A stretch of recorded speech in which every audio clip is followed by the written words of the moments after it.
दिल्ली में लाल किला के पास जो बम ब्लास्ट हुआ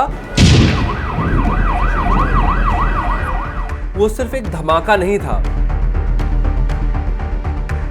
वो इस सिस्टम की नाकामी का विस्फोट था जिसने पहले जाने ली और अब इंसानियत की पहचान भी छीन ली। हमने मौतें देखी लेकिन इस बार जो देखा वो कुछ और था। लोग मरे पर सरकार की नजरों में मरे ही नहीं। रिपोर्टें जारी हुई, आंकड़े आए और उन्हीं आंकड़ों के बीच कुछ नाम ऐसे थे जो धीरे धीरे मिटा दिए गए। ये वीडियो सिर्फ ब्लास्ट के बारे में नहीं है, ये उन नामहीन लाशों के बारे में है जिन्हें इस देश की व्यवस्था ने गिनने लायक भी नहीं समझा, जो जले, कटे, बिखरे लेकिन रिकॉर्ड्स में जगह नहीं मिली। नमस्कार, मैं नीलांजय तिवारी। कल रात मैं एलएनजेपी अस्पताल के बाहर था।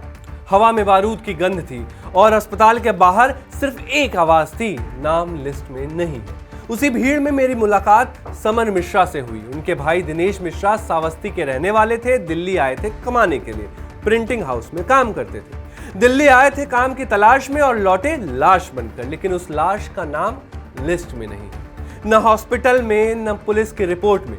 पोस्टमार्टम रिपोर्ट साफ कहती है ब्लास्ट इंजरीज से मौत हुई। फिर सवाल उठता है, अगर ब्लास्ट से मौत हुई तो प्रशासन उसे गिन क्यों नहीं रहा है? यहाँ से फोन गया था 7-8 बजे के अराउंड। अच्छा। कि आपका दिनेश मिश्रा नाम का लड़का यहाँ एडमिट है, आप अच्छा। आ जाइए। तो फिर जब फोन करके बुलाया गया तो अंदर क्यों नहीं जाने दिया जा रहा आपको? ये तो क्या आप बोल रहे हैं? यहाँ कोई नहीं है। कोई नहीं है? हाँ, नाम नहीं लिस्ट में। अच्छा, तो जिनका आप नाम बता रहे हैं दिनेश नाम है? दिनेश दिनेश कहाँ गए थे, कुछ आइडिया है? वो वही काम करते हैं चांदनी चौक में। चांदनी चौक में काम हाँ, करते हैं। 6:30 बजे जो है जा रहे थे शास्त्री पारा।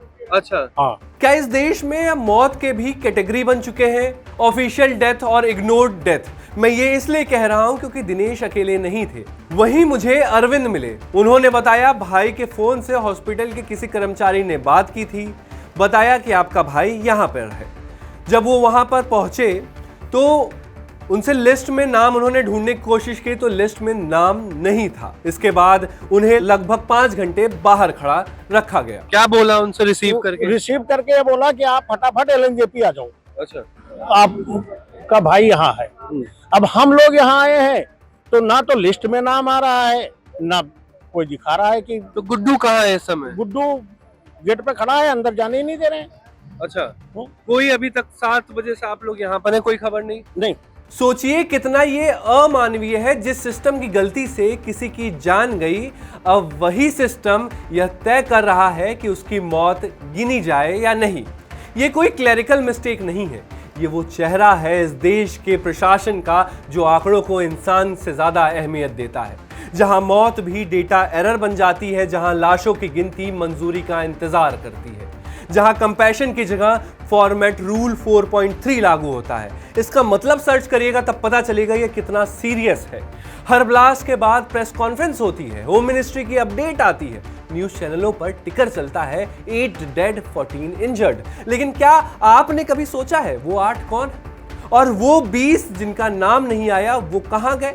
दिनेश मिश्रा, अरविंद के भाई और जाने कितने लोग अब सिर्फ परिजनों की यादों में जिंदा हैं क्योंकि इस सिस्टम ने उन्हें काउंट नहीं किया। इस कहानी में राजनीति नहीं है, बस इंसानियत है जो इस शहर में सबसे पहले मर जाती है। मौतों की गिनती तय हो गई। कौन सा अस्पताल कितना बताएगा, कौन सी एजेंसी क्या छुपाएगी, कौन सा बयान मीडिया तक जाएगा, सब एक स्क्रिप्ट की तरह लिखा जा चुका है। लेकिन उस स्क्रिप्ट में दिनेश मिश्रा जैसा नाम नहीं है, उस स्क्रिप्ट में मोहसिन का नाम नहीं है क्योंकि वो स्टैटिस्टिकल नॉइस है, क्योंकि वो हेडलाइन में जगह नहीं बनाता। इस वीडियो का मकसद सिर्फ सवाल उठाना नहीं है, ये आवाज है उन लोगों की जिनकी आवाज किसी सरकारी रिकॉर्ड में मौजूद नहीं है। अगर कोई सुन रहा है तो जवाब दीजिए, क्योंकि मैं सवाल करता रहूंगा। क्या दिल्ली की मिट्टी अब गवाह बनेगी उन नामों की जो रिपोर्टों में नहीं है बल्कि सच्चाई में मरे हैं?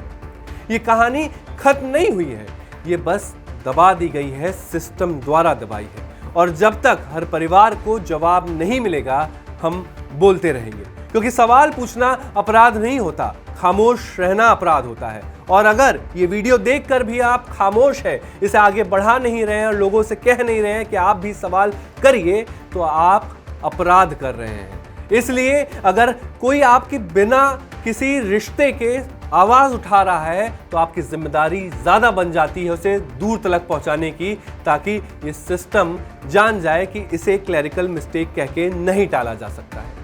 कार ब्लास्ट की हर अपडेट हम मॉलिटिक्स पर देते रहेंगे। बने रहिए हमारे साथ, हमारे फेसबुक, ट्विटर, इंस्टा, यूट्यूब, हर जगह पल पल की अपडेट आपको मिलती रहेगी।